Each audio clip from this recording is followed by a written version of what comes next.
So as always, welcome to Dhammapalooza. We're going to start with some chanting. We're going to see how well the two of us chant this together. We've never chanted this before together. Practiced, yeah. And so we'll see how it goes. We'll start out with Namo Tassa. And obviously, once we do the Pali, we'll do the English as well so that you can hear. Namo tassa bhagavato arahato samma sambuddhassa. Namo tassa bhagavato arahato samma sambuddhassa. Namo tassa bhagavato arahato samma sambuddhassa. Uttahata nisidata ko ato supine navo aturanati kanidda salavidhana rupatang uttahata nisiddhiyata dalang sikata santiya mavo pamate vinaya machuraja amohatya vasanuge yaya deva manusacha sitta titanti attika tarate tang visattikang kano voma upajjaga kanatita hi sochanti nirayam hi samapita pamado rajo pamado pamadanupatito rajo apamadena vijaya ababbe salamattanoti. So now the English. The title is called Wake Up, Make an Effort. Get up and sit. What need of sleep? For the sick, what rest is there? Pierced by the dart of pain. Get up and sit. Train hard for peace. Let not Mara know that you are negligent, deluded, and under his control. Cross beyond this craving, tied to, desiring which gods and men remain. Don't let this chance pass us by. Those who do so grieve, sending themselves to hell. From dust arises negligence, from negligence to more. By diligence and knowledge, pluck out the dart oneself. Well, let's check the chat. So this is a favorite on our Discord Sangha. Get up and sit. What need for sleep? What rest is there when one pierces? And that is very accurate. That's very good words from the Buddha. All right, here we go. Welcome, Amy. Hello, Chris. So we'll do one more. All right, we'll do one more chant. Chance we could zoom in on the chat. Oh, how did we do it? It's, no, it's this one right here. All right. Yeah, that'll help. We don't even need to squint. Okay. All right, friends, let's do our second chanting.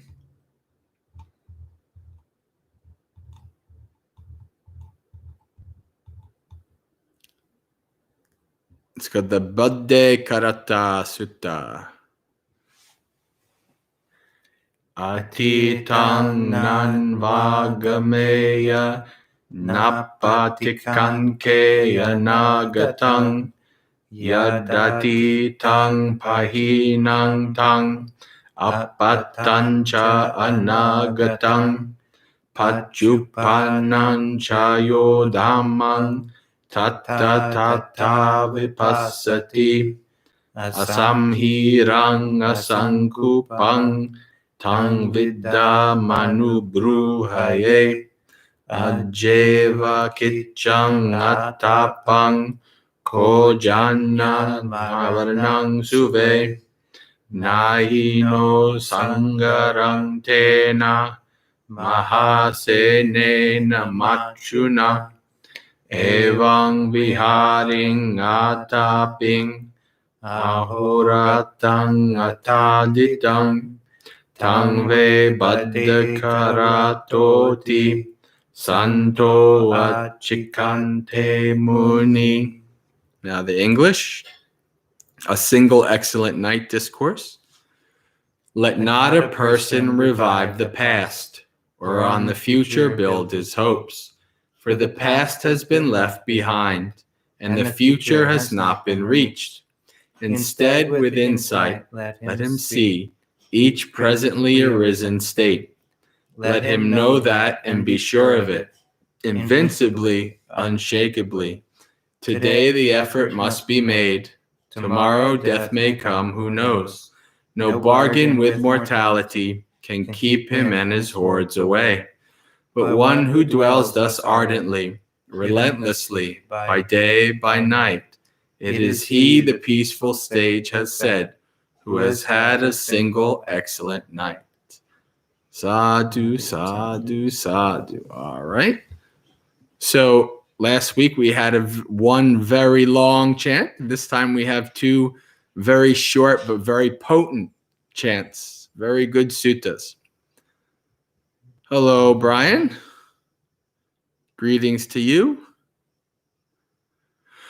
Okay, friends. So, welcome to Dhammapalooza again.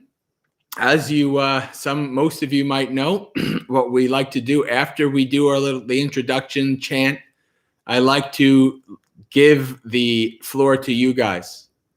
Right? So now's the time if you have any questions that you'd like us to answer about Buddhism, meditation, monastics. Now is the time if you have any topics you'd like for us to talk about and discuss, we can do that. And this is the time for the community to come together. So if you have any burning questions regarding what I said, or any topics you'd like for us to discuss, now's the time to type it in the chat. Tell us what you'd like, and we can go from there. Of course, as always, I have backup. I do have some suttas, a couple smaller suttas from the Majjhima Nikaya that we can go over that have some really good messages in them. But if anybody has anything they'd like, any questions or anything they'd like to ask us, then now's the time. So if you'd like to type anything in chat, we'll be checking in on the chat.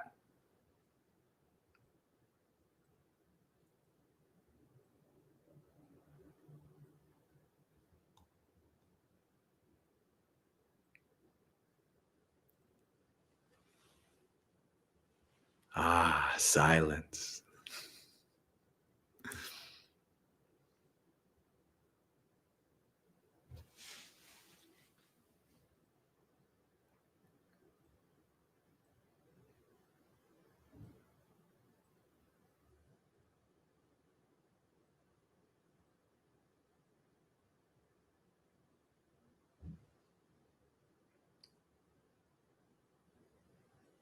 Brian asks, can you remind me of what the literal translation of sadhu is?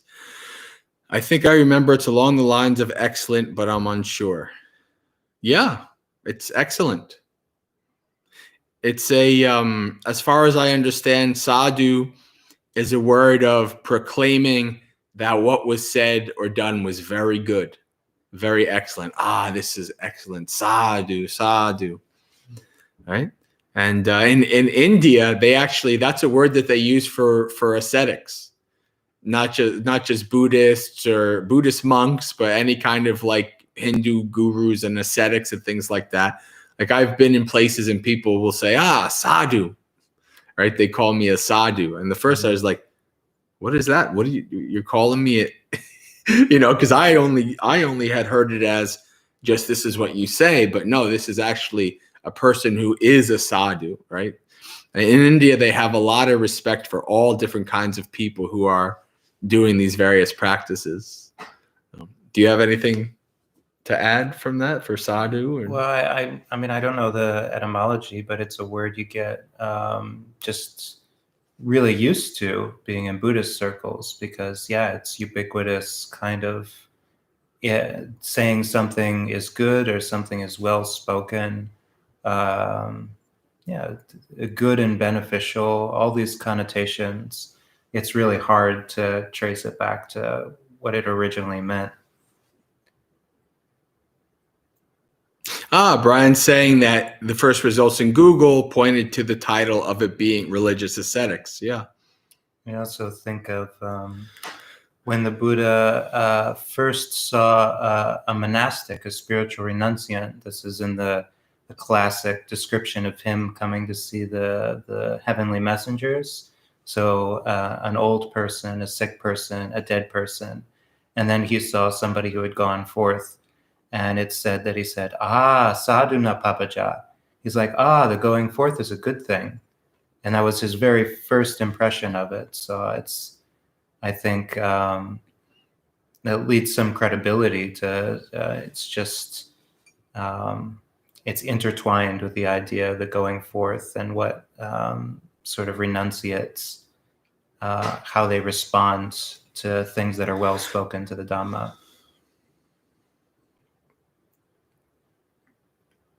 Yeah, I had, in one of my last trips to California, I had a gentleman who was a Sikh, an Indian Sikh gentleman who migrated to America or immigrated to America. And so he wasn't a Buddhist, he was a Sikh, obviously, but and we talked and he asked me some questions and he told me about, he had lots of respect for me. It was like, it was kind of weird because I'm most of the time not used to that much respect.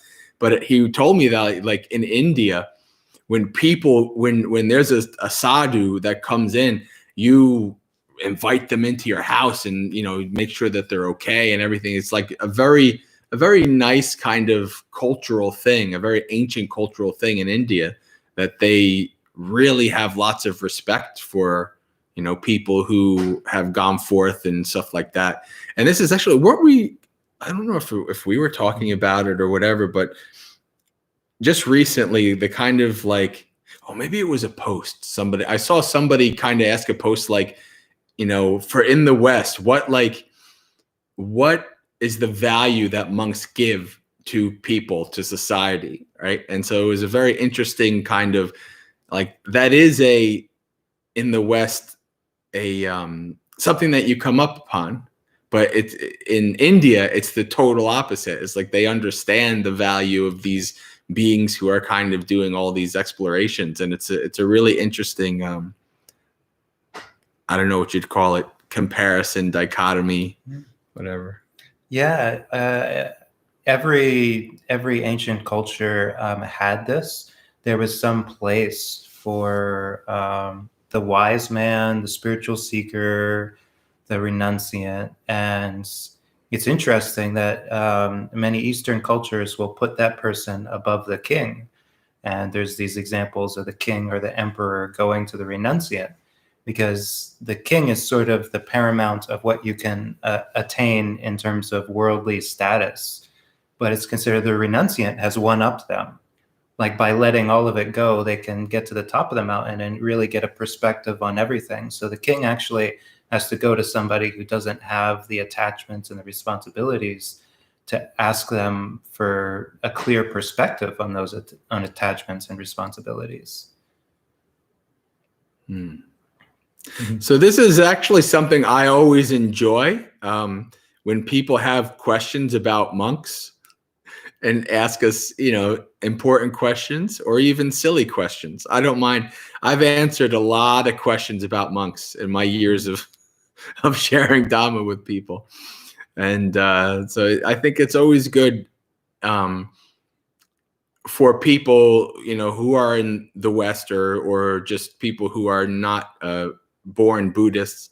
They might have lots of questions for monks, but they feel either they shouldn't ask a monk a question or something to that effect.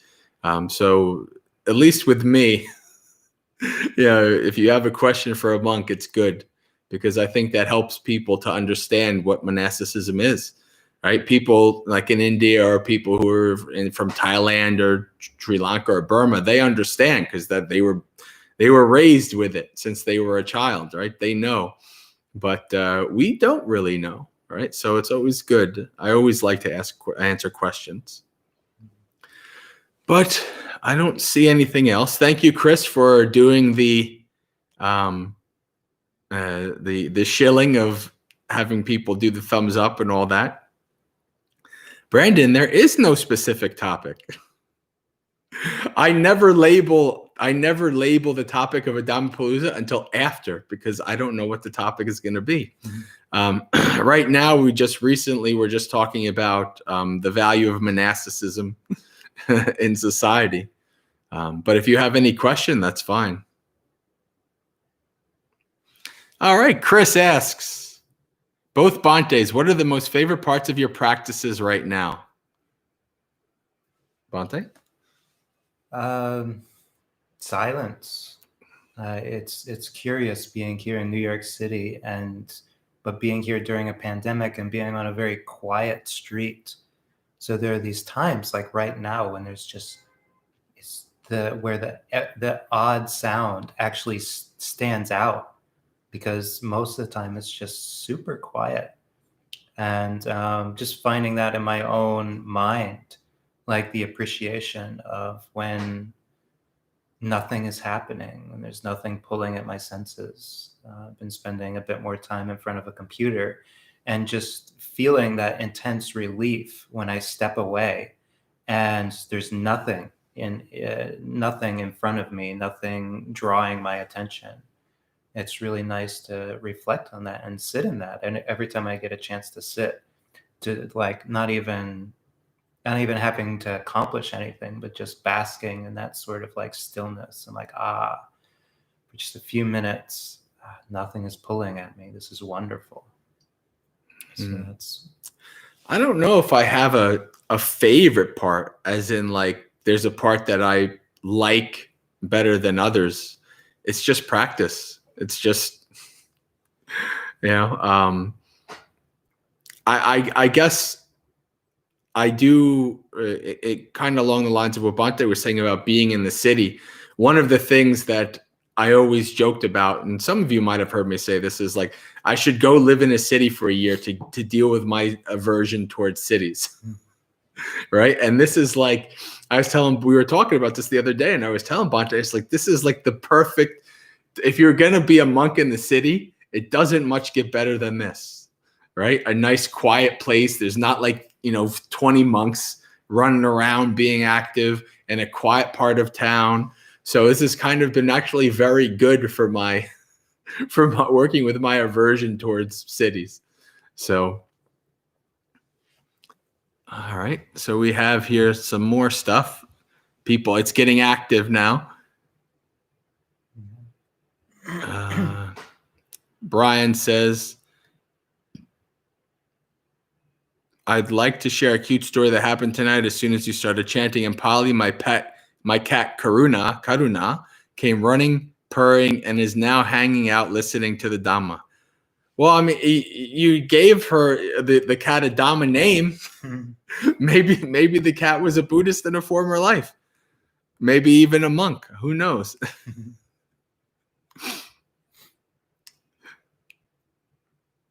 So what is the strangest question you've been asked? I don't know. That's a good question. Like the typical one that people who think they're going to like be a little jokey, they'll like the most common question I've been asked is like, do monks wear underwear? I've been asked that question many times. Yeah. My answer is, it depends. Depends on the monk.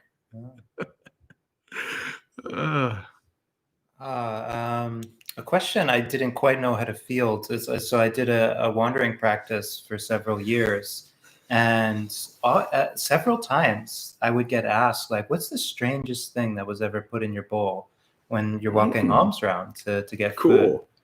And I just didn't know how to answer that at all. Like, when something lands in my bowl, I'm just so grateful to have food. Like it never, there was never this like distinction. But then once somebody was asking like, well, what was the first thing that was put in your bowl when you started wandering? And I'm like, oh, I don't remember. It's all just mixed together. But I thought of it for a while, and it, like my mind kind of went back, because when you're wandering, there's so much mindfulness. Like things there's so many details in a day, and you're actually aware of it because you've got nothing else happening. And I was like, it was a Rockstar energy drink and a bag of Doritos. And I'm like, wow, that really happened. And so when I think about it, that actually was also the strangest thing that ever landed in my bowl. It's the only time a Rockstar energy drink ever landed in my bowl. And it was my very first day of 3 years of wandering. Very interesting. Yeah. Off to an auspicious start, as they would say in some Buddhist countries. Oh, very interesting. Thank you for sharing that, Bhante. We got some good Dhamma question up here. Brandon asked, how can I practice restraint in regards to listening to music? I think I rely on it for enjoyment too much. Have anything to say? I'm not the best one to ask. I've never been much for listening to music. Like I'll listen to it if it plays, but there's no attachment. Like I'm not turning it on.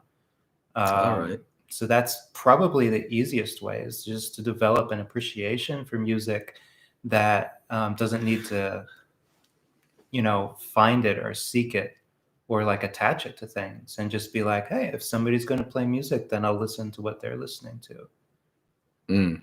So I think, Brandon, actually when somebody asks a question, but then they make a comment right after like this, it clues me into that they're already kind of examining, they're already investigating. I think I rely on it for enjoyment too much.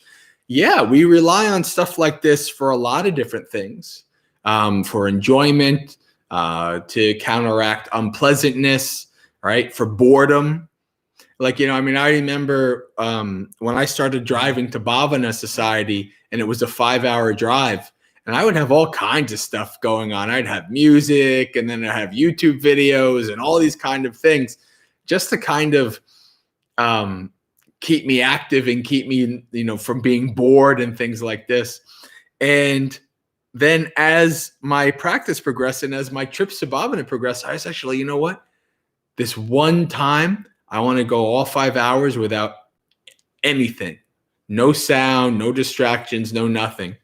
And actually, for a while, for the beginning, it was a little bit rough. But then afterwards, it was just like very nice. It's just, quiet, the road, thoughts of bhavana and, being in the woods and things like that. So having an appreciation for silence is actually, even as a musician, because I played, when I was young, I was forced into about 7 years of piano.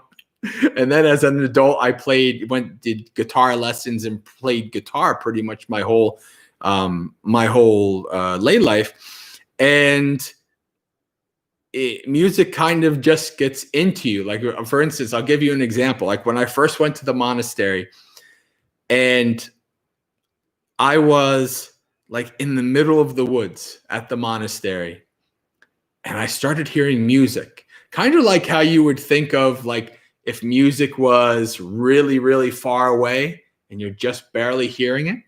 And that's what I thought it was. I thought somebody in the mountains was playing music. But then I realized it was my mind. Like I was hearing my mind play music, right? And so this is especially if you are really, I've never was like a music file. Like I wasn't like spending hours a day listening to music. But because of my musical training and stuff, I connect with it. And even though I was away, okay, I'm going to be a monk. I'm away from these things. I've given up music, but my mind didn't give it up. My mind was still playing, still going. And then I started to listen, like, I would be just washing dishes, and then my mind would start to sing a song. And I remember vividly for a week, I was in dukkha, major suffering dukkha, because my mind kept wanting to sing Mbop from, what is it, Hanson or whatever? Mbop, bop. And I'm like, what is my mind doing? I'm going insane because my mind is wanting to play all of this stupid music. I'm like, it's not even good music. Why does my mind want to play this, right? So like, music is a very hard thing, because what I've noticed is I will have times where my mind is completely silent, not a thought, no agitation, no nothing. It's just completely silent. But then I'll hear music. And I always wonder if like music is either on a different neuron or it's a different thing in the mind. It's a fascinating thing. I'm still investigating all these years later. But I think trying to develop an appreciation for silence is a good way of trying to, say like practice restraint. Like when you feel the urge to put a song on, you can ask yourself, do I really need it? All right. What's my intention for wanting to put this music on? Right? Is it going to be beneficial for me, really? Or is it just a distraction? These kind of things. So investigate that and reflect on it and cultivate a love of silence. Cultivate noble silence. One of the hindrances, restlessness and remorse. So when the mind is really, really, really active, right?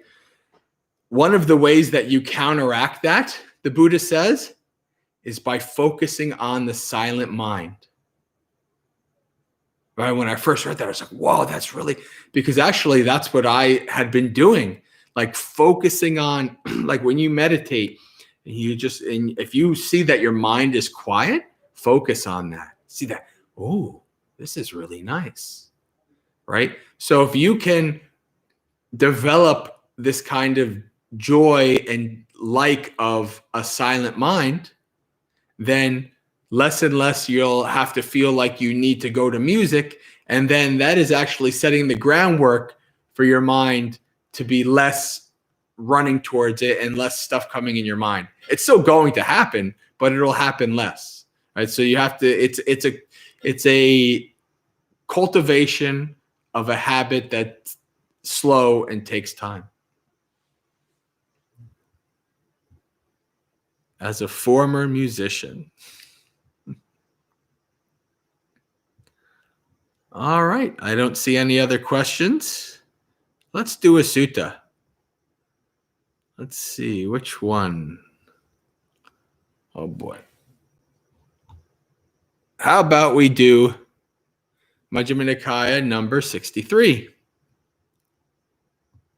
This is called The Shorter Discourse of Malunkyaputta.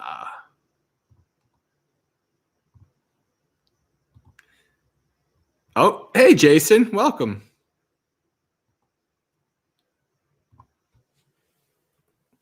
Jason says, day 2 and 3 of my first retreat were filled with music that my mind was recalling as I sat. I practically had concerts going on internally without even trying. This only happened during your first retreat? That's pretty good. Mm-hmm. What about the subsequent retreats? Brandon, yes, very good. To going on retreats is important. That's actually a topic I often talk about on some of my other sessions, the importance of going on retreats. Unfortunately, with COVID and everything, it's the only thing you can do is virtual retreats or personal retreats. But when you're actually able to go to a place again, it's a very important thing because it gets you away, right? Like one of the things, like, God, how many orientation talks did I give at Bhavana? Dozens upon dozens. But one of the things that I would tell people is that when you decide to go to the mountains to go on retreat, you have physically secluded yourself. That's a good start. To physically seclude, to take yourself away is the stream buffering for others. Uh-oh. YouTube. So to take yourself away from your normal life, your normal town, your normal job, your normal all of that, to put yourself in a different place that's more secluded, that's physical seclusion, right? And that's actually good, especially for beginners, to have physical seclusion. Oh, hello, Sierra. Hi. What you need to develop, though, once you get there, is mental seclusion, right? Because you can be physically secluded away, but mentally your mind is still back home. Mentally, your mind is on what's going on in the world, right? Your mind is going on all different things. So when we practice having both, when you go to a retreat, you get the chance to experience both physical and the development of mental seclusion, right? That's very, very valuable. At least in my opinion, it's also very brutal. I've never been to a retreat that was easy at all. It's always been a brutal experience and a very insightful experience. But going on a retreat is especially for any Buddhist practitioners, going on retreats is very important. Bhante? Yeah. No, it's really like that. And the Buddha used those three facets. The physical seclusion is kaya viveka. So actually taking your body, getting it somewhere away from distractions or away from your habits, away from the things that bring up greed, hatred, and delusion for you. And then chitta viveka, so secluding the mind. And then that leads to chittasava viveka, so the freedom of the mind from the asavas, or all the outflows of greed, hatred, and delusion. So you kind of can't skip to the end. You've got to step yourself towards it. And the Buddha said, for one who has not experienced like samadhi, they can't fully let go of sense pleasures. And the two go hand in hand. It's like samadhi is the letting go of sense pleasures. So you kind of develop it gradually by weaning yourself off of the sense pleasures. And until you have actually gotten samadhi, you don't know what it's like to not be attached to sense pleasures. So you've got to just keep drawing yourself away from them time and time again until that gripping fascination with sense pleasures kind of like wanes, and you're like, wow, actually, not having them is pretty okay too. And that's when the mind is ready to actually experience samadhi and like internal happiness. And that's when the defilements can actually go quiet. You can see what that's like for the first time. Mm-hmm. Yeah, there's suttas where the Buddha talks about a monk who is secluded in the woods, but their mind is not secluded, right? And that's very, that's a very normal thing. But when you're in the beginning, sometimes, interestingly enough, sometimes it's hard for me to remember how my mind was like before I got into meditation. Like before I started to, where like long periods of silence in my mind became normal. Like the first time it happened, I was like, whoa, this is amazing.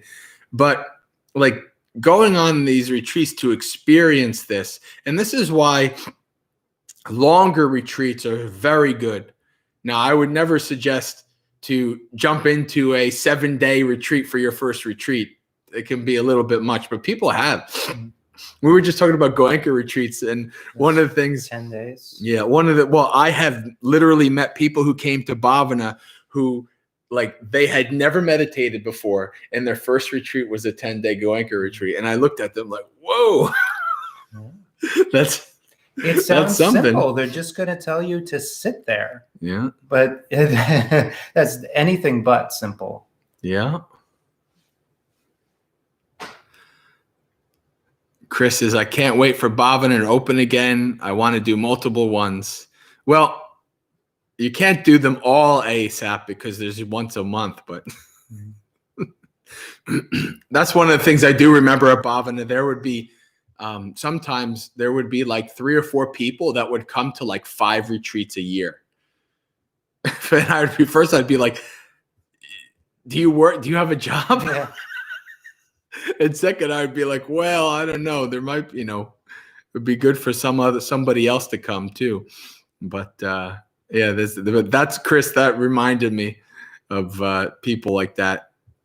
And that's extremely good fortune for a layperson to have the flexibility to go 5 times a year. Yeah, that's not common, actually. But most people, I'd encourage them to at least go on 1 retreat a year to make that their absolute minimum. But most can probably swing 2 if they really work at it. Yeah. And that's what I did. I had the typical 2 weeks off a year from my career, and that's what I did. I did 2 retreats at Bhavana, one week each. Vacation well spent. Yeah. Because if you had gone to the Bahamas, probably with the flight there and all the effort and all the money you would spend, it would just be so stressful. Oh, yeah. To get away. All right. It's a wonderful thing. So Gray says, it's taken me 14 years to view silence as a gift. Yeah. Very good. Aren't you happy that you do now? Brandon says, silence brings about my tinnitus. Yeah. Well, Brian, Brandon, actually, that is a question I've gotten multiple times, like meditators and tinnitus. And, I have not experienced that, so I can't really speak from experience. But what I have, in speaking to many meditators who have it, they've actually been able to kind of use it as an object of their meditation, like people who have like chronic pains do, like they actually kind of use it for the development of their practice. So it can seem like a hindrance, but sometimes one of my favorite mottos is like, turn your greatest weakness into your greatest strength. So you never know, you might actually be blessed with that tinnitus. It might actually be beneficial. Do you have anything to add about tinnitus and meditation? Or? Well, it's sort of like the breath, right? Like the breath is always there, but until you slow down, you're not aware of it. And it's the same with the tinnitus. Like the basic idea is it's always there, but it's not until you turn off all the devices and you go to a quiet place and you slow down that you actually hear the background noise in your ear. I think the majority of people are going to have some level of inherent sound in their ears. And you could call it tinnitus, but that's really treating it as a disease. Some people call it the nada sound or the sound of silence. And it's just that sound that you hear when you're not listening to external sounds. And so it can totally be an object of meditation, or at least a basis for mindfulness. You can be like, oh, this is how I know I've relaxed, is I'm starting to hear this. So instead of treating it like, oh no, that tinnitus is overpowering me, you can be like, oh, okay, no, it's here. That means things have quieted down a certain bit, and that might help you kind of let go of it. I've heard people, they start out and they think that it's just totally overpowering, but over time it gets to the point where you're like, oh yeah, what was that like?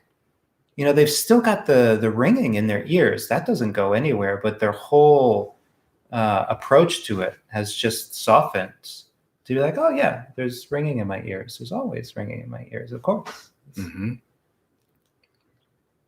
It might be, if you practice like mindfulness of breathing, it also might be that as you go deeper in your concentration on the breath, maybe the tinnitus also disappears as well, because you're not focusing on it anymore. Mm-hmm.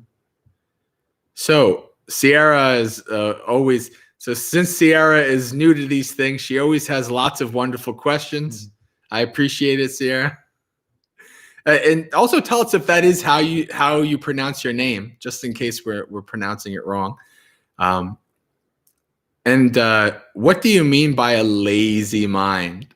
So, Venerables, can you give advice for a lazy mind?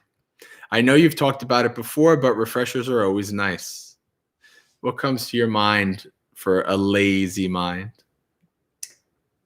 So what comes to mind is the word bhavanga. Are you aware of the word bhavanga?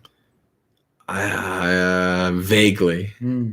It's this idea, and I think it comes from Abhidhamma, so it's like post-Buddha by several hundred years, but this idea of bhavanga is like, okay, so you're referring to something different, but just to complete that thought, the idea of bhavanga is when your mind falls off of its meditation object, and it goes into this sort of pseudo-peaceful state that you can convince yourself it means you're meditating really well, because it's like really peaceful. But in fact, because you don't have a mental object, there's no energy in the mind. And because you have no energy, you're basically going to sleep by just focusing on nothing. It sounds like something Bhante Ji would call like wrong samadhi, something like that. Yeah.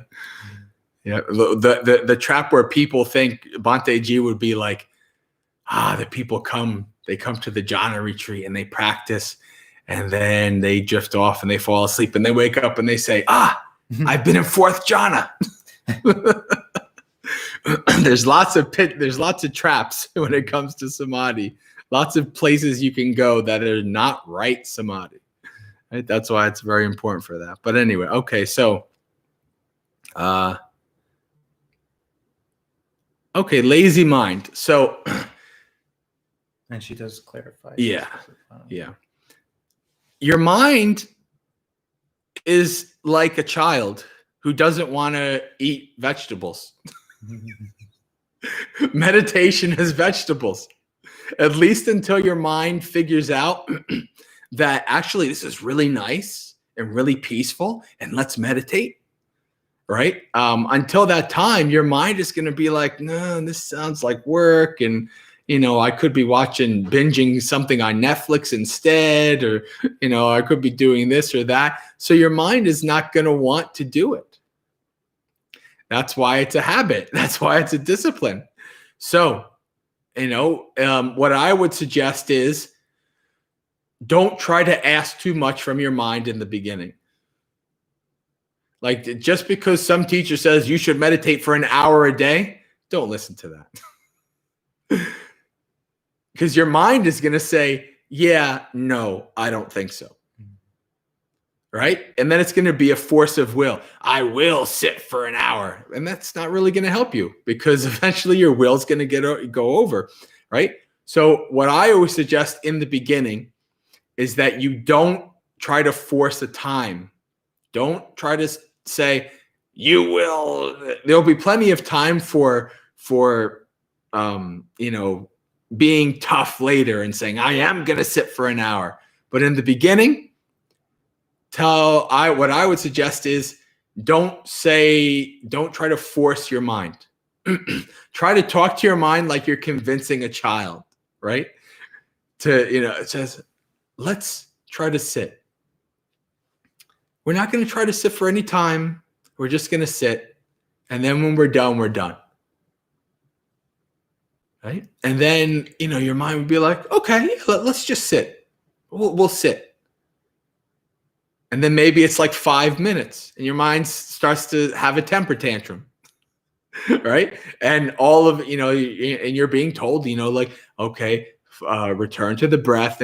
But you can't do that because you haven't really trained enough in it yet. So it's kind of overwhelming.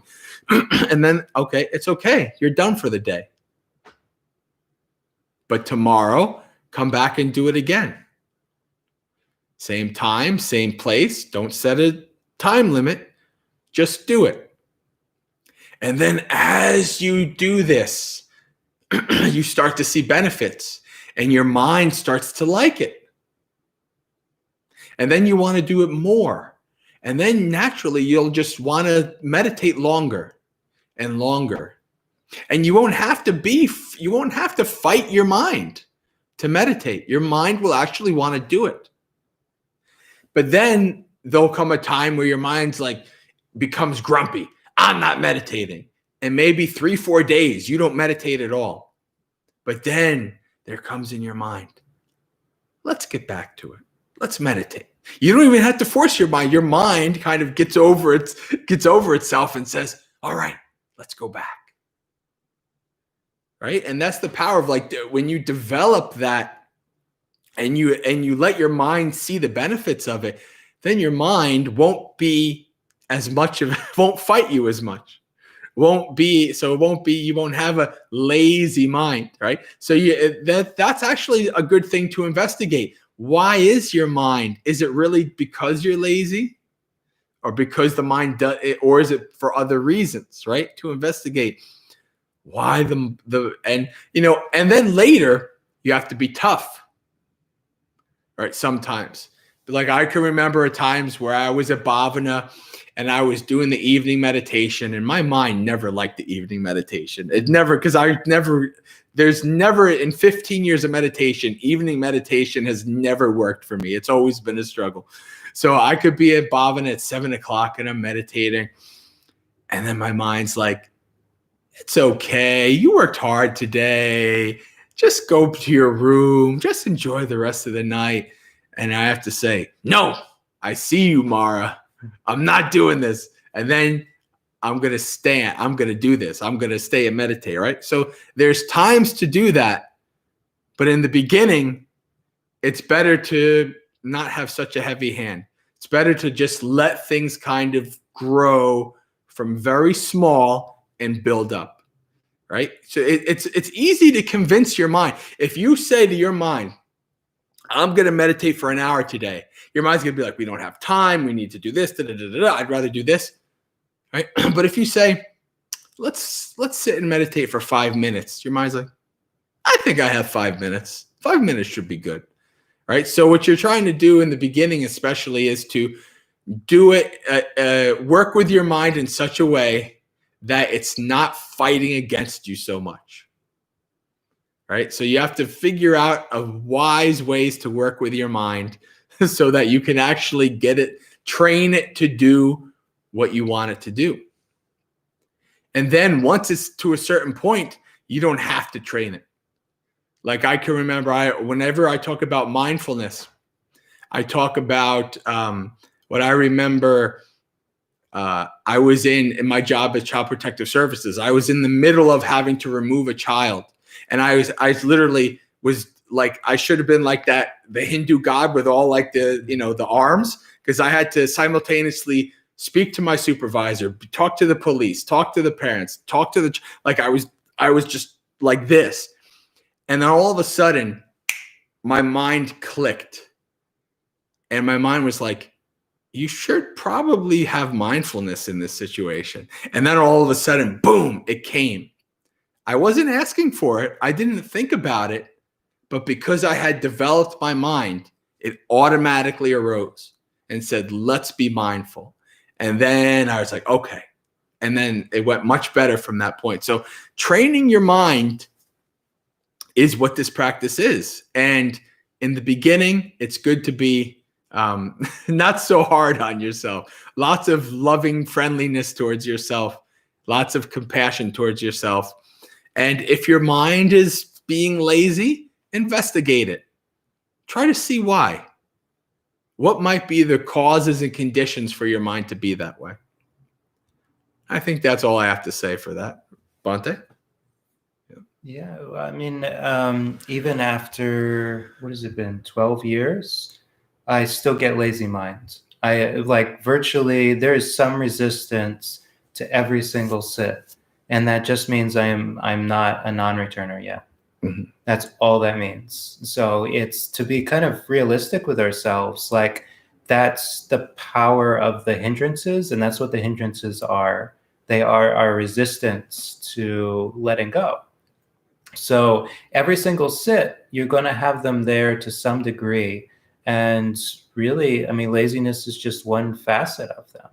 If your mind is resisting, well, the voice is going to take different forms, but it's always the hindrances. So just getting really comfortable, you're like, okay, where's the resistance? What is it telling me? And then figure out, it's like, okay, why is what is this voice saying, and how can I know that that is the hindrances? And you always know they're hindrances because they're going to try to talk you out of relaxing and letting go. I mean, the red flags, you know, and then you just get through them by not feeding them, by not watering them. It's like if you're saying I've got a lazy mind, then just go and just sit. That is actually the solution to the problem, because it's the opposite of what the lazy mind is telling you to do. It's saying, we don't need to do it. And you're like, oh, okay, then you're saying I should do it. And just do it. And then it has no power over your mind. And that's actually what you're going for. When the hindrances have no power over your mind, they just kind of slide right out. Mm-hmm. So just to really quickly, Sierra also asked, how many retreat days would you recommend for a newbie? A weekend to 3 days. They have day-long retreats, but those are not really retreats. It's not, I mean. Well, once you're established in a meditation practice, for a while, that can be helpful because you've got an understanding of samadhi. So all you need is just to put some time on the cushion. And by the end of the day, you're starting to really reconnect. But for a newbie now, you need a few days. Yep. But that was the same thing I was going to say, is like a weekend at a quiet place, whether or not it's a retreat, a weekend at a monastery. Mm-hmm. You're just separated from your habitual distractions. Yeah. For me, I didn't do my first retreat until actually I had been a Buddhist for 3 years and a meditator for about 6 or 7. Now, I guess that was technically not by choice. I just didn't know any places to go, to be honest with you. But I do see a value in having a bit more of a practice before jumping on a retreat. But I also do see a value in just jumping into one as a newbie as well, but not to do too much too fast. But then again, I don't know. Maybe you would approve of a newbie doing a Goenka retreat. What do you think? Well, it's called meditation boot camp for a reason. Yeah. But that's the thing. It's like working with the hindrances. It's like there's no perfect time. No matter when you eventually go on that retreat, you're going to have to work with the hindrances. You're going to have to work through your emotional resistance to letting go of things. So I just to think, like, I was kind of the same way. Like I arrived at the monastery. I had done one 10-day retreat, but it was while I was vacationing in Thailand, and I knew nothing about Buddhism. So I didn't even really know I was on retreat, to be honest. I didn't understand that this structure was in place. I just thought that that's how you do things in Thailand. I was in the mountains of Chiang Mai. And then I had been at the monastery for 6 months. I had ordained as an anagarika, so I had taken the 8 precepts, and I was in a phase of training to be a monk. I still had no concept of retreat. And these retreats were coming up. And the monks would like raise their hands of who wanted to go on the retreat. And 2 would go here and 3 would go there. And I'm like, no, I'm busy. I'm like working in the kitchen. It's like, no, I get to meditate plenty during the day. It's no big deal. And then finally come Thanksgiving, like the community said, okay, who wants to go on the Thanksgiving retreat? And nobody put their hands up. And everybody turned and looked at me. And they're like, Anagarika Carl, you're going on the retreat. And I'm like, what? But then I got on the retreat, and just a few days in, I'm like, this is wonderful. We should be doing this all the time. Why did nobody tell me? Oh, boy. So you really just, whenever you get there, you just have to experience it for yourself. All right. Some people saying that what we said was helpful.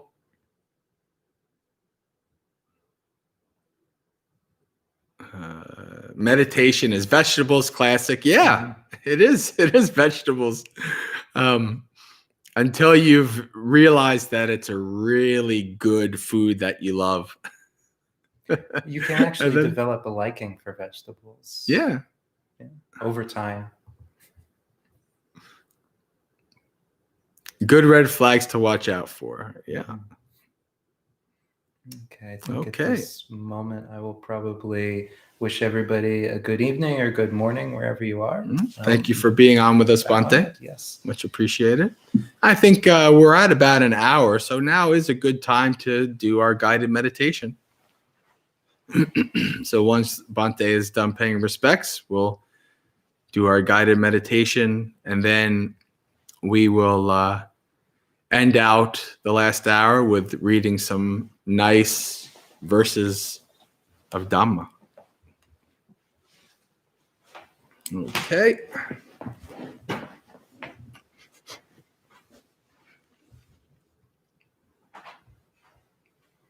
Thank you all for having a bunch of questions today. That's much appreciated. But now let us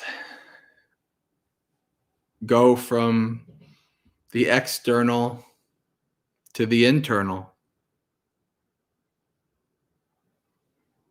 Start to slowly bring our awareness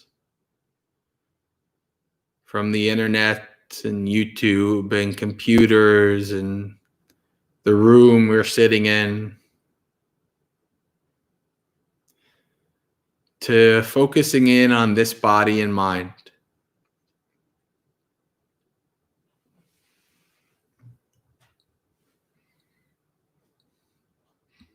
We can do that by spending a little time bringing our awareness through the body.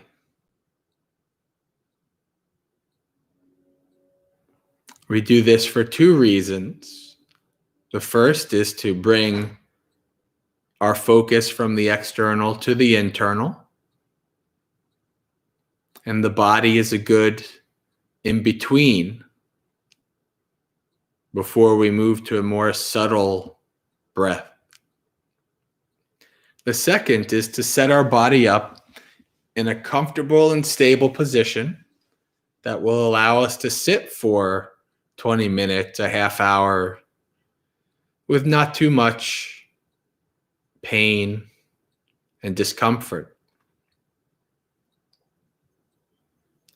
So bring your awareness to your feet, your toes.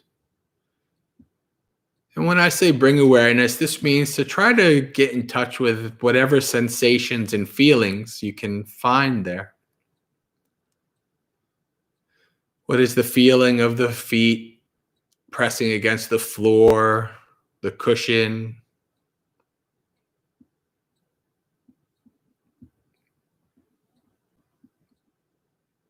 I find that if you're trying to focus on the feet, you wiggling your toes a little bit helps you to really bring your awareness to your feet. You can try that. But as we scan through the body, if you are having trouble finding a sensation, you can prompt yourself by asking, what do I see? What do I feel?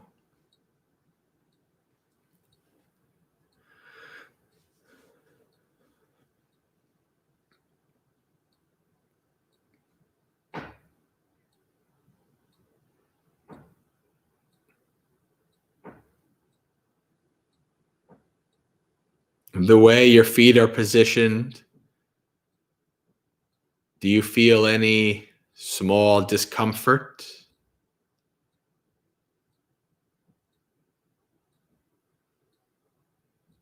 Are your feet positioned in such a way that makes your posture imbalanced or unstable? Now is the time to make these adjustments to your posture so that we can leave our body behind when we practice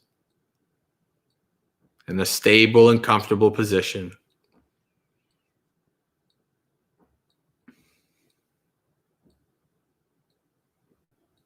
Bring your awareness up through the ankles and the calves.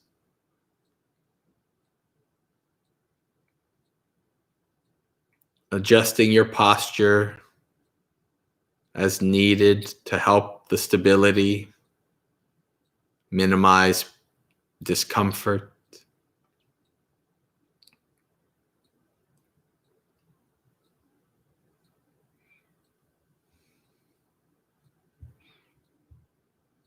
Bring your awareness up through the knees.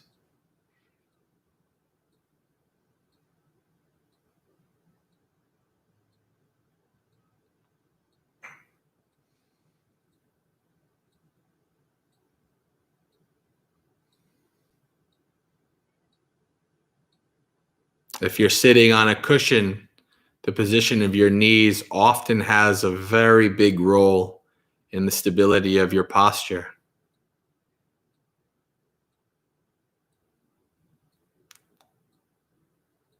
Keep an eye out on that when you're observing your knees.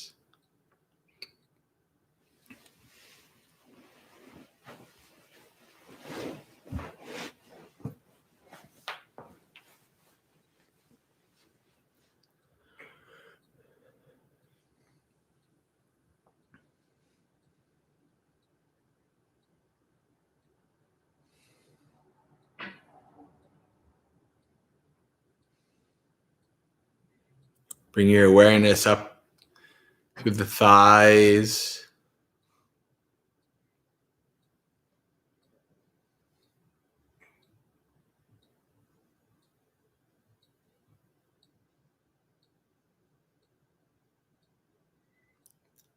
What is the sensation of your thighs against the chair or each other?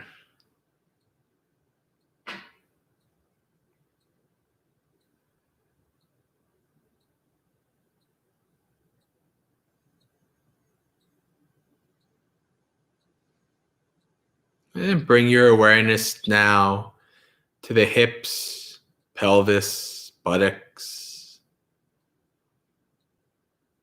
When in a sitting posture, this area is the foundation for the stability and balance of the upper body. So it's very important to check your positioning. If you're sitting on a cushion, make sure the buttocks is evenly distributed with the sits bones. Check that the position of your pelvis is not causing the spine to bend and be off balance.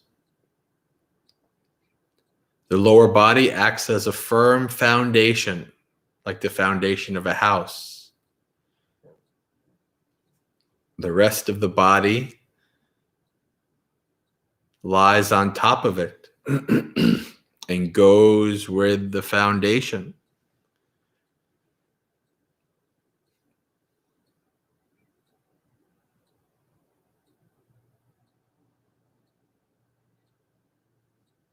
So take some time to make sure that your foundation is stable and balanced.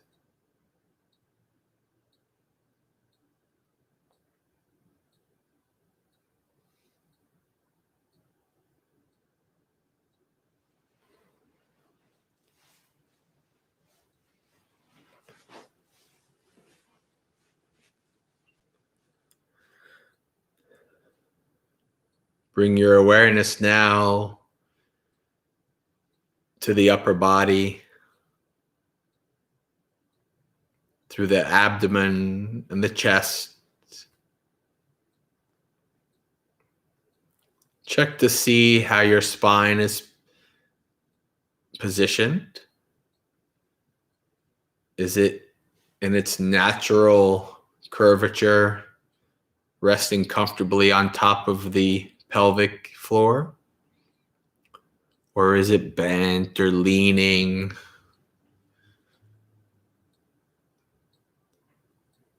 This is the number one cause of meditation back pain. When sitting for long periods of time, your back starts to hurt. It's because of your posture.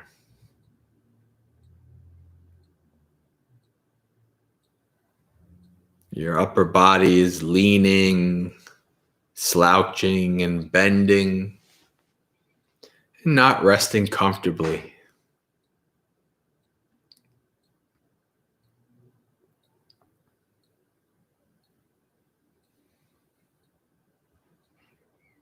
And bring your awareness up now to your shoulders.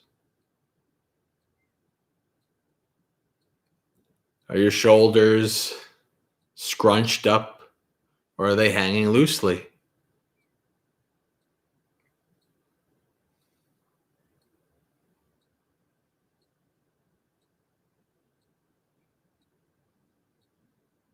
And finally, bring your awareness down through the elbows and the hands. Check to see if they're resting comfortably and supporting your posture, not causing your upper body to slouch or lean.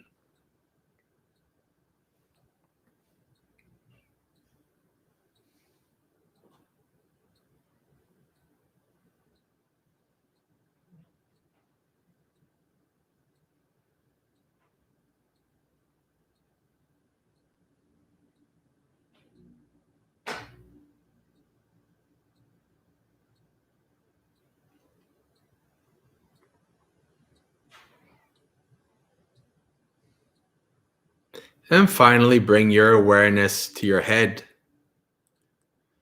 Just as the upper body rests on the foundation of the lower body, so too does the head rest on the upper body.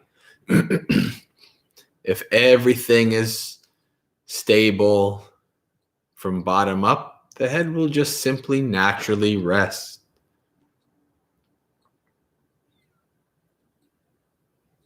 It won't be leaning or slouching. I'll try and see if you can have your head balanced, the chin parallel to the floor, supporting your posture.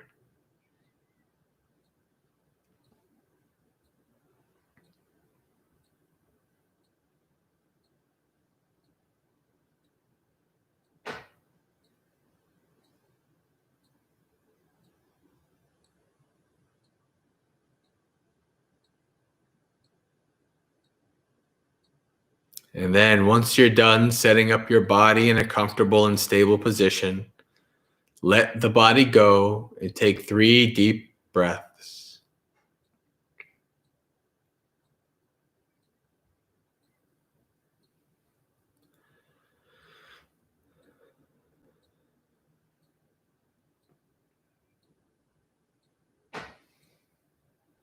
Then let the breath go. From here on in, we do not wish to manipulate or control the breath in any way.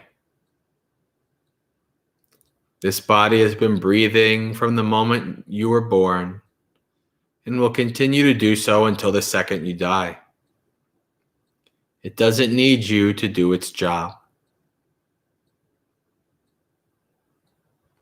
Your job is to simply observe and investigate the breath.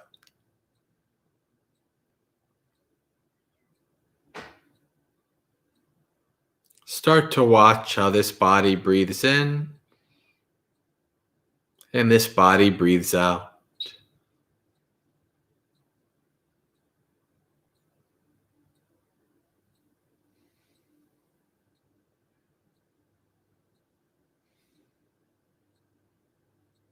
You may find most prominent the sensation of the air coming in and out of the nostrils.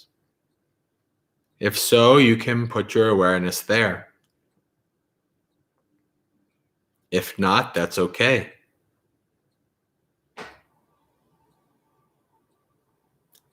You may find most prominent the rise and fall of the chest.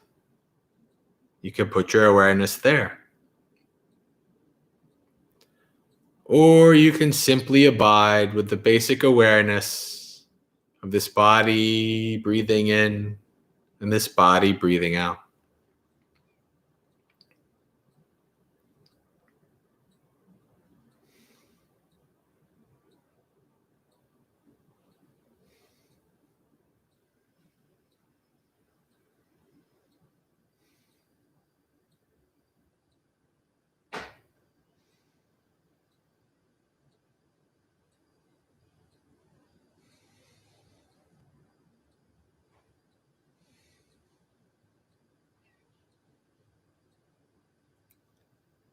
Friends, we come to our meditation with many responsibilities, worries, and burdens. Family and friends, work and school.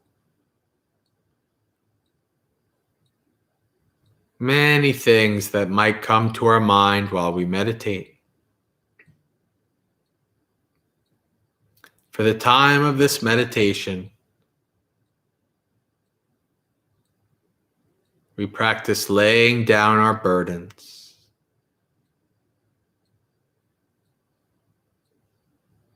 putting them all down and following the breath.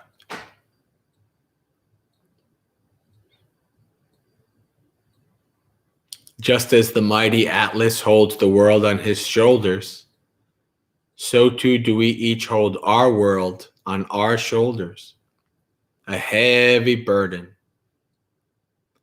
Lay your world down and simply follow the breath. There'll be plenty of time to pick it up later. But for now, we're just abiding with this body and this breath.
As you're following your breath,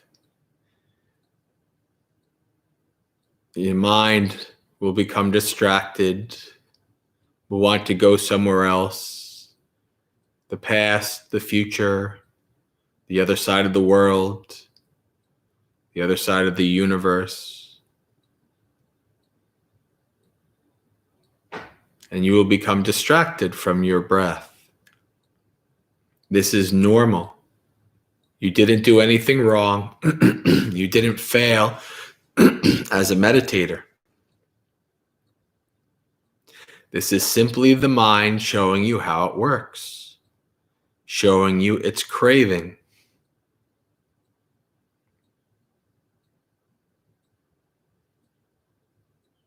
Whenever you get distracted away from your breath,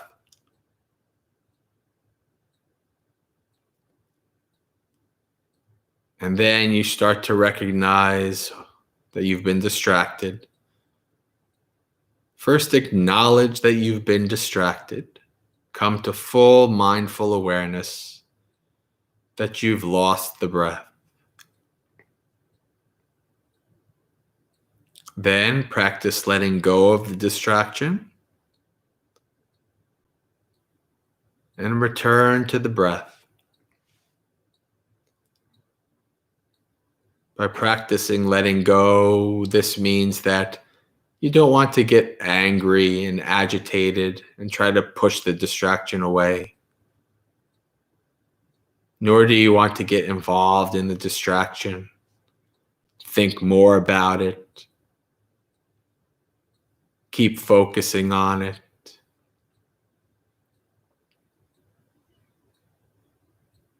You simply want to try and let go, let it be, not give it any energy, and gently bring your focus back to the breath.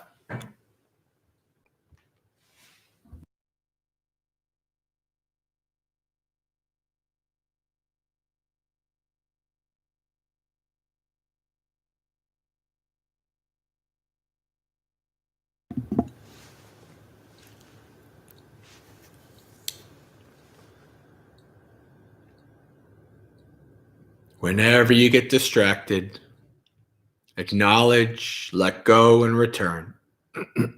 Over and over.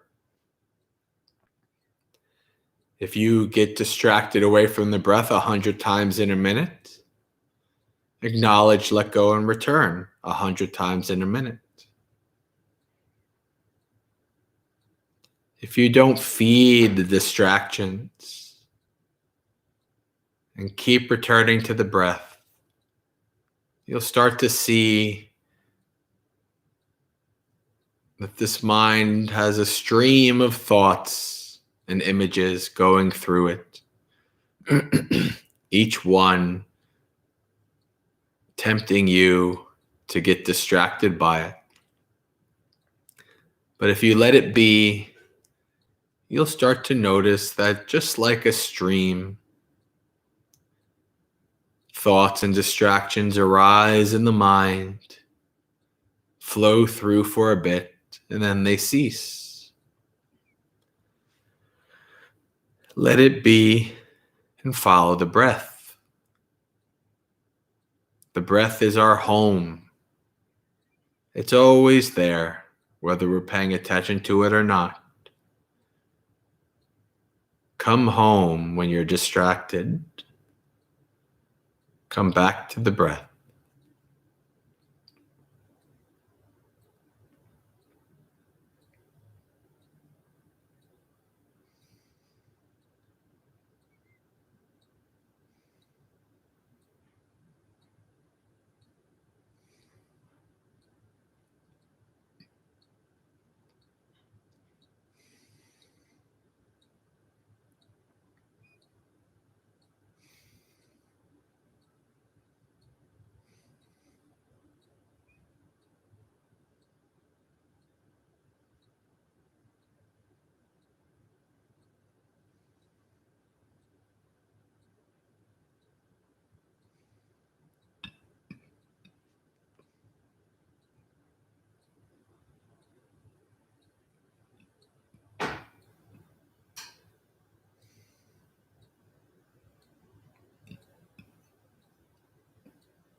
As you're following your breath, every once in a while, check in with the state of your mind.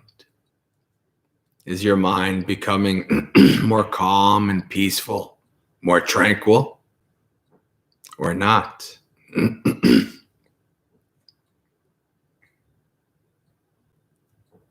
As your mind becomes more tranquil, stays longer on the breath, you might begin to notice more characteristics of the breath. Sometimes the breath is long and deep, sometimes short and shallow.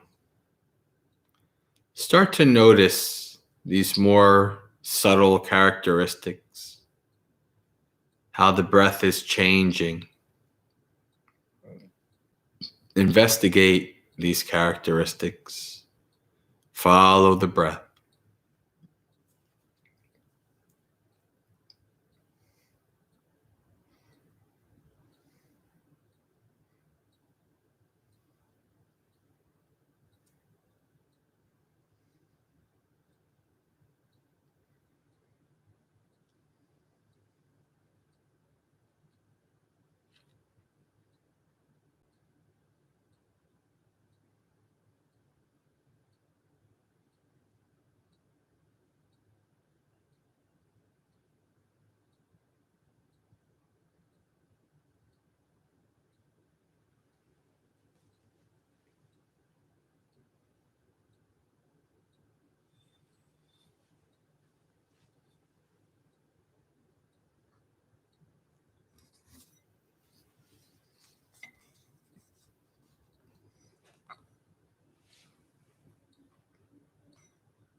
All right, friends. Slowly start to come out of the meditation, opening your eyes, adjusting to what's around you, coming back to the live stream.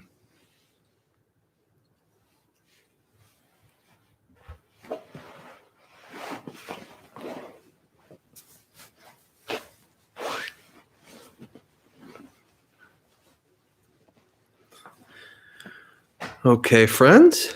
So we have a half hour left. And as has become tradition, we like reading some verses, just having a very chill, very nice last half hour. If you have any questions that arise, you could still ask questions, anything like that, no problem. But right now, I'll begin my verses. And if you'd like to type in the chat, you can. So we're continuing on with the verses at the very beginning of the Samyutta Nikaya, for those of you who want to follow along.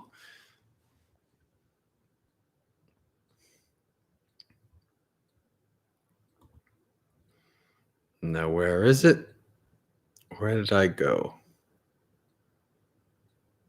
136. All right, here we go. Faith, Saddha. On one occasion, the Blessed One was dwelling at Savatthi, at Jeta's Grove in Athapindika's Park.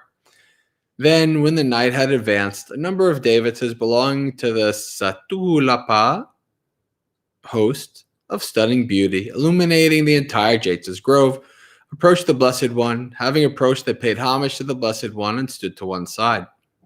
Then one devata, standing to one side, recited this verse in the presence of the Blessed One. Faith is one's partner. If lack of faith does not persist, fame and renown thereby come to him, and he goes to heaven on leaving the body. Then another devata recited these verses in the presence of the Blessed One. One should discard anger, cast off conceit, transcend all the fetters. No ties torment one who has nothing, who does not adhere to name and form. Another devata.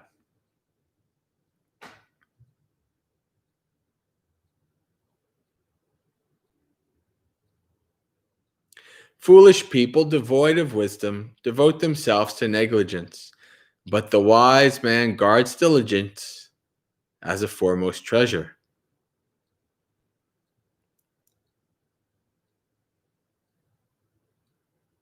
And then the Buddha replies, do not yield to negligence. Don't be intimate with sensual delight. For the diligent ones, meditating attain supreme happiness. So, for those of you who are new to this or haven't heard us do these verses, these are essentially verses where devas, heavenly beings, come down and they have a little bit of what I call like a rap battle with the Buddha. They'll come down and they'll make pronouncements. They'll say these verses. And then the Buddha will respond with a verse of his own. So that's what we're seeing here.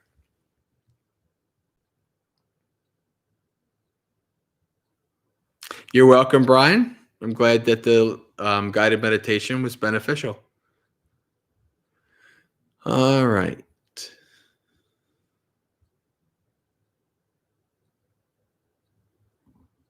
37, Concourse. Thus I have heard, on one occasion, the Blessed One was dwelling among the Sakyans. The Sakyans were his people. Buddha was a Sakya. They call monks Sakyaputta, sons of the Sakyan. And bhikkhunis Sakyadita, daughters of the Sakyan. Kapilavatthu, dwelling among the Sakyans at Kapilavatthu in the great wood, together with a great Sangha of bhikkhus, with 500 bhikkhus, all of whom were arahants. So anytime you see the number 500 in the suttas, it doesn't necessarily literally mean 500. It just means a lot. So the Buddha was dwelling with a lot of arahants.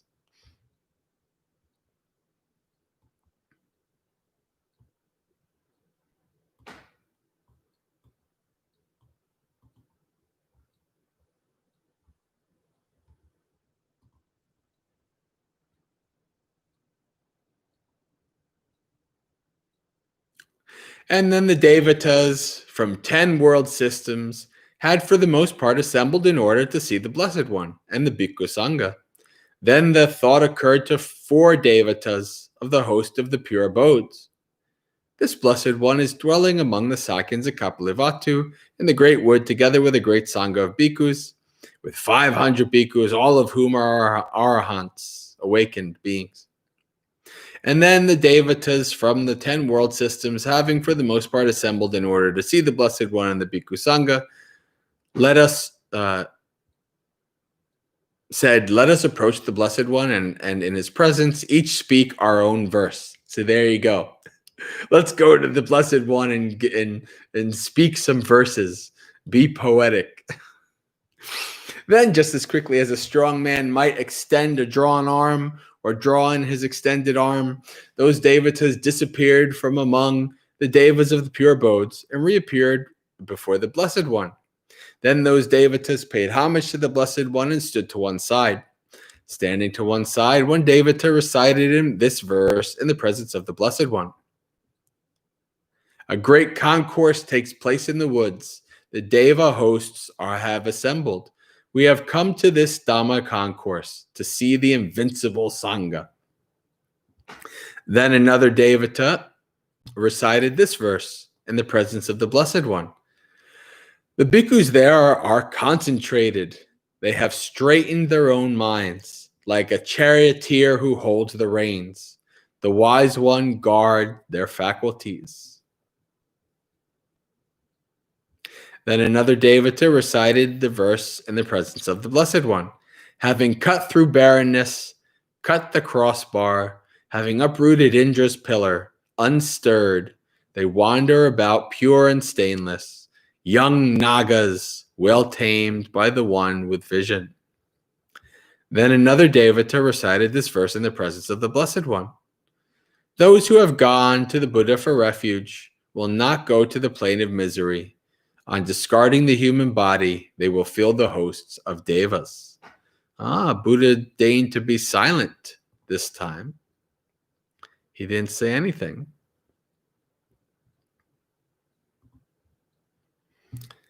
Number 38, the Stone Splinter. Thus have I heard. On one occasion, the Blessed One was dwelling at Rajagaha in the Madakuchi Deer Park. Now, on that occasion, the Blessed One's foot had been cut by a stone splinter. Severe pains assailed the Blessed One. Bodily feelings that were painful, racking, sharp, piercing, harrowing, disagreeable. But the Blessed One endured them, mindful and clearly comprehending, without becoming distressed. So this is one of those things you see in the suttas very clearly, that just because you're awakened, if you're still stuck in a body, the body still gets hurt. The body still grows old. The body still gets sick. But an awakened being does not mentally suffer because of that.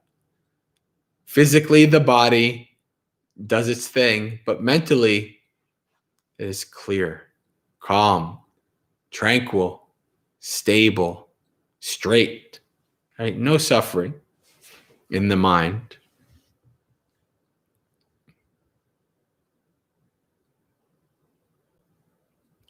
Clearly comprehending without becoming distressed. Then the Blessed One, having his outer robe folded in 4, and he lay down on his right side in the lion posture with one leg overlapping the other, mindful and clearly comprehending.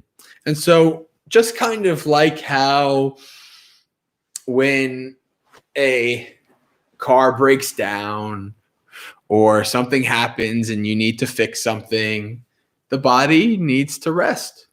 So the Buddha's like, well, I guess this body needs to rest. So let me rest.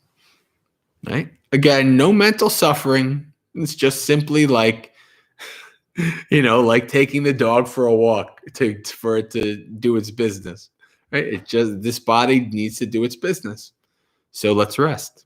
Then when the night had advanced, 700 devatas belonging to the Satulapa host of stunning beauty, illuminating the entire Maddakuchi deer park, approached the Blessed One.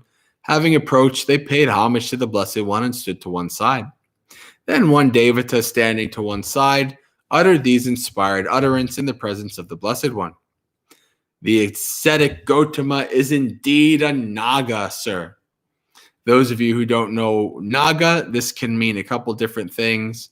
Can mean like a dragon, like an Asian dragon can also often be called a Naga.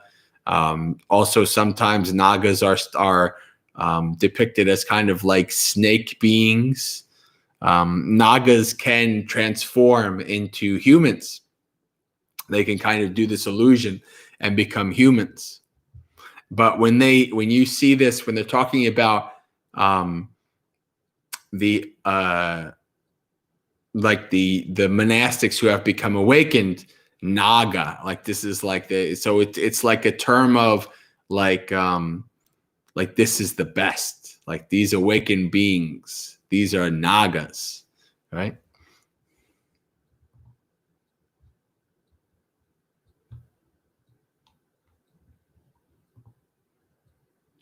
The ascetic Gautama is indeed a Naga, sir, and when bodily feelings have arisen that are painful, racking, sharp, piercing, harrowing, disagreeable, through his Naga-like manner he endures them, mindful, clearly comprehending, without becoming distressed. Then another Devata uttered this inspired utterance in the presence of the Blessed One. The ascetic Gautama is indeed a lion, sir. And when the bodily feelings have arisen that are painful, racking, sharp, piercing, harrowing, disagreeable, through his leonine manner he endures them, mindfully and clearly comprehending, without becoming distressed. Then another Devata uttered this inspired utterance in the presence of the Blessed One. The ascetic Gautama is indeed a thoroughbred, sir. And when bodily feelings have arisen that are painful, disagreeable, so it was ellipsed, meaning like now they're not typing out the whole thing. Through his thoroughbred manner, he endures them, mindful and clearly comprehending, without becoming distressed.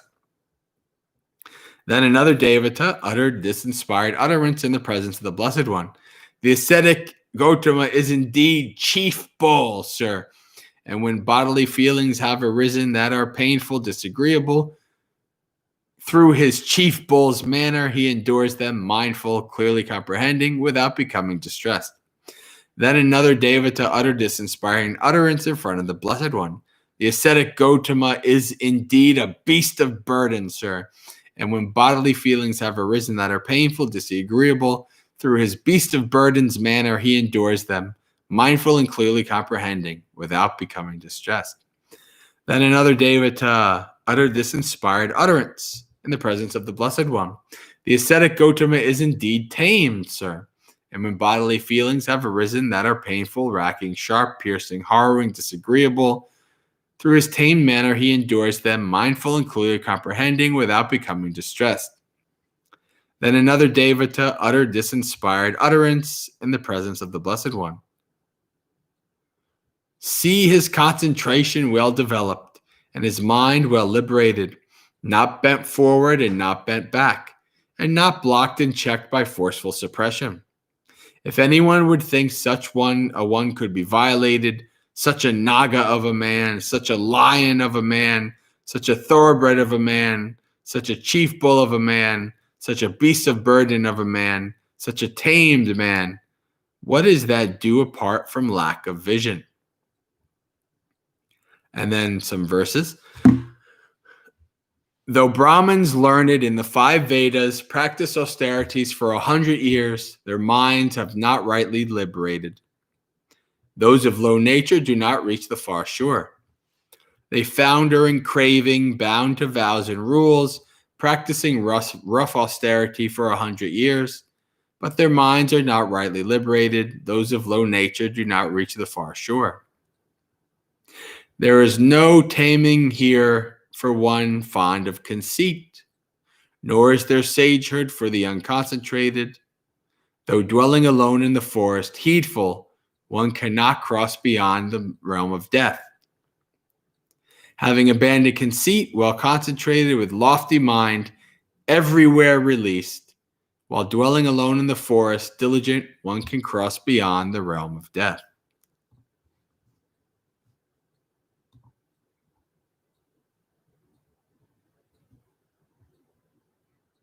Hello, try to jump high. Welcome. Number 39. Pajuna's daughter. Thus I heard, on one occasion the Blessed One was dwelling at Vesali in the great wood in the hall of the peaked roof. Then when the night had advanced, Kokanda, Pajuna's daughter, of stunning beauty, illuminating the entire great wood, approached the Blessed One. Having approached, she paid homage to the Blessed One, stood to one side, and recited these verses in the presence of the Blessed One. I worship the Buddha, the best of beings, dwelling in the woods at Vesali. Kokanada am I, Kokanada, Pajuna's daughter. Earlier, I had only heard that the Dhamma has been realized by the one with vision, but now I know it as a witness, while the sage, the fortunate one, teaches. Those ignorant people who go about criticizing the noble Dhamma pass on to the terrible Raruva hell and experience suffering for a long time. But those who have peace and acquiescence in regard to the noble Dhamma, on discarding the human body, will fill the host of devas.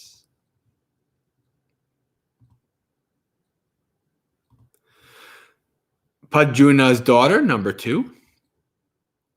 Thus have I heard, on one occasion the Blessed One was dwelling near Vesali in the great wood, in the hall with the peaked roof. Then when the night had advanced, Chula Kokanada, Pajuna's younger daughter, so this is the other daughter. So Pajuna has 2 daughters, of stunning beauty, illuminating the entire great wood, approached the Blessed One. Having approached, she paid homage to the Blessed One, stood one to one side, and recited these verses in the presence of the Blessed One. Here came Kokanada, Pajuna's daughter.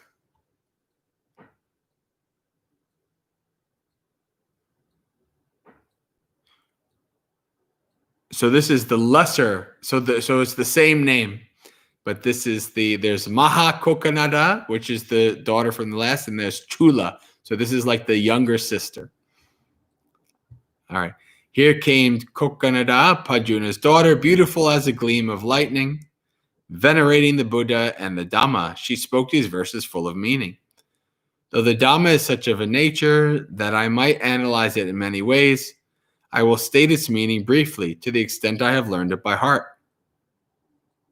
Ah, very good. And this is what she says. One should do no evil in all the world, not by speech, mind, or body. Having abandoned sense pleasures, mindful and clearly comprehending, one should not pursue a course that is painful and harmful. Wise words.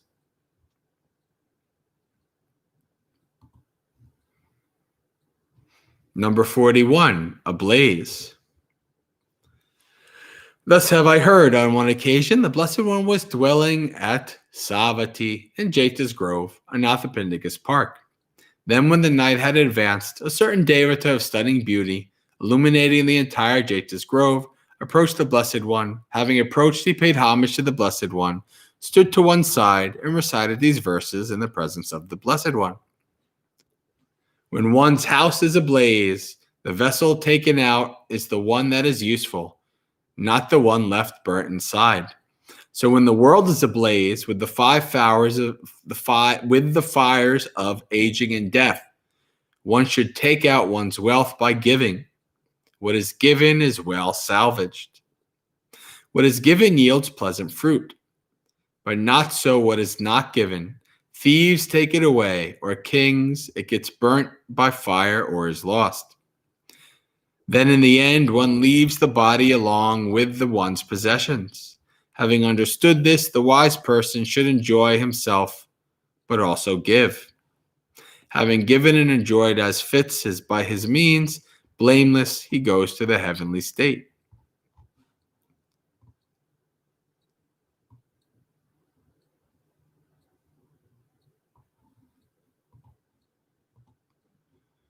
All right, friends. I think we have a couple minutes left. I think I'm going to call it a night early. I'm starting to feel a little tired. So we'll call it a night. We can end with our sharing of merits.